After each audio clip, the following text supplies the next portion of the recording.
நாம் சௌசௌ பொரியல் செய்வதற்கு 2 ஸ்பூன் கடலை பருப்பை நன்றாக தண்ணீர் ஊற்றி வேக வைக்க வேண்டும். நன்றாக கழுவி வேக வைத்து எடுத்துக்கொள்ள வேண்டும். நாம் கடலை பருப்பு மூழ்கும் அளவு தண்ணீர் வைத்து 5 நிமிடம் கொதி வந்தவுடன் நாம் வடிகட்டி எடுத்துக்கொள்ளலாம். நாம் சௌசௌவை தோல் நீக்கி பொடியாக நறுக்கி எடுத்துக்கொள்ளலாம். ஃப்ரெண்ட்ஸ், இந்த அளவு பாதி வெந்து வந்தவுடன் நாம் கடலை பருப்பை வடிகட்டி எடுத்துக்கொள்ளலாம். நாம் சௌசௌவை இவ்வாறு பொடியாக நறுக்கி எடுத்துக்கொள்ள வேண்டும். கடாயில் நாம் 3 ஸ்பூன் எண்ணெய் ஊற்றிக்கொள்ள வேண்டும். எண்ணெய் காயவும் கடுகு, உளுந்து, ஜீரகம் போட வேண்டும். கடுகு, ஜீரகம் பொரியவும் நாம் வெங்காயத்தை போட்டு விடலாம். நாம் கறிவேப்பிலை சேர்த்து விடலாம். நாம் கறிவேப்பிலை, பச்சை மிளகாய் சேர்த்து விடலாம்.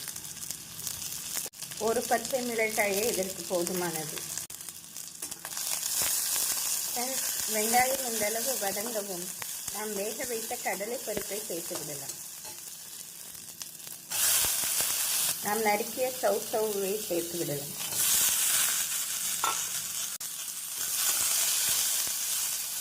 நாம் தேவையான அளவு உப்பு போட வேண்டும்.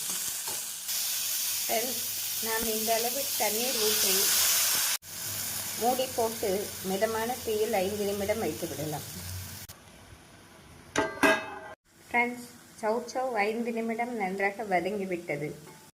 நாம் 1/4 ஸ்பூன் மஞ்சள் பொடியும் 1/2 ஸ்பூன் குழம்பு மிளகாய் பொடியும் போட்டு நன்றாக கிளறி 1/4 டம்ளர் தண்ணீர் ஊற்றி மிதமான தீயில் வைத்து விடலாம். நாம் மசால் பொடி பச்சை வாடை போகும் வரை மிதமான தீயில் 5 நிமிடம் வைத்து விடலாம்.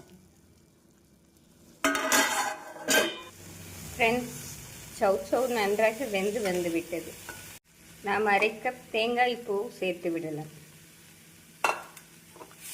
தேங்காய் பூ சேர்த்து நன்றாக கிளறி சிறிதளவு மல்லி இலை போட்டு நாம் இறக்கி விடலாம்.